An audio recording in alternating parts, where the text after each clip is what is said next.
Hi Bertrand, Diogo, welcome to the Event Planner TV studio. Thank you for having us. Thank you. You're one of the headlines of Fresh conference here in Turnhout. That's also why you're here in Belgium today. Maybe we should start with, what are you going to do on Fresh? So, thank you for having us. We have a masterclass. We're going to do a masterclass tomorrow on business improvisation. What we do is we use the applied improv techniques, so the techniques from improvisation theater, and we apply it in a real context. So in this case, we are speaking about an event, and so there are specific situations of an event that happen, such as having to deal with the unexpected, or before having the event, having to pitch to sponsors, or dealing with customer complaints after the event. So what we're gonna have tomorrow is gonna be a very interesting and short sample of what we can do in order to respond to this type of situations, and also on how to improve your natural skills on dealing with them. Just before we started, I mentioned that if I hear the word improv, I already get cold feet. And Bertrand, you had a perfect answer for that. So that's exactly why we're not going to mention improv. Exactly. Okay, cut out this word. No, and truly, the applied improv is actually the use of the principles and the techniques behind improvisation in a different context. So what we only use that as a vehicle or as a tool to make you, to put you in certain circumstances, to actually test your reactions and to actually show you that you're able very often to have the perfect reaction if you have been maybe a bit more prepared, or if you have been training a little bit more, or if you've been through some things. So is it then about showing people to have confidence in themselves, that they can do what they thought they couldn't do? Absolutely. So confidence is a very important word. We actually have a 5C methodology, and confidence is one of the C's, together with consciousness, which is all about being very observative, be very engaged with the moment, know exactly what's going on around you, and be also very aware of what you can bring to the situation. Then we also train people on communication and collaboration, so how to present, speak, listen. As you know, communication is a two-way process, and it's very important. People sometimes forget about that. Sometimes people think, okay, I've said everything. Didn't I communicate? Well, no, you didn't, because you don't know if people have actually understood what you said. And once you can communicate greatly, then you can collaborate, and it's all about trusting the group and actually sharing the power, all of that.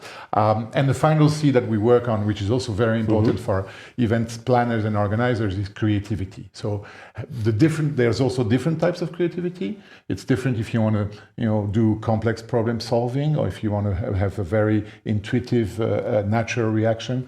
All of that is so that makes all for the 5 C's or 5 capacities that we train. Yeah, and like you said, Diogo, you adapt what you do to the specifics of, for an event, it's something different than for another company. Yeah, exactly. So there's always this discussion about skills which are based on two different sets of skills: hard skills and soft skills, right? What we usually say is that we actually train natural skills. So how do you behave in a certain situation? What type of emotions you demonstrate? What kind of resistances to change you can actually see on the behavior of that person? So when we are speaking with an event organizer, and when we see the challenges they have on managing their teams, for example, on people are resistant to change, or people are not following the lead, or at the same time people are not autonomous enough to do stuff, that's probably because there's stuff there in their behavior, mutual, between the leader and the teams, that are not working in sync. And so it's really interesting to understand what's actually blocking them, what kind of vulnerabilities they have, what kind of not self-awareness they don't have. And in this case, when we do this with an event planner, it's totally different if we do this with an insurance company. Like for example, the other day we were faced with a challenge of a team that was a commercial team, and then they are now doing a totally different type of work. Or when we did, for example, a workshop with sustainability managers of different organizations, in which they had to behave as climate skeptical, which is really interesting. So it's really interesting to see how people put themselves in the shoes of others. And one of the words that we were actually listening in this conference, the Fresh conference, is the yes mentality, right? And the being able to say yes and to construct on the ideas of the other person, and to actually accept and to bring up a positive outcome out of it. And an event is all about that, right? There's so many things that can go wrong that you really need to build on that acceptance. So that's one of the things we want to tackle the most, and we want to actually emphasize the most on our masterclass. But I'm very curious now. What exactly will you be doing with those four grandfathers? We can't tell you, otherwise we have to kill you afterwards. the show will be broadcast afterwards, so you don't know. So they won't know.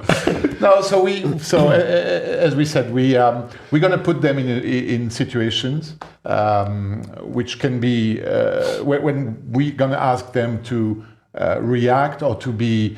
So it's a series of small games or plays that you can do, and we generally start with just simple introduction, and the beginning is all about making people feeling comfortable and completely at ease. So there's one important rule in improv, which is in improv nothing is ever wrong.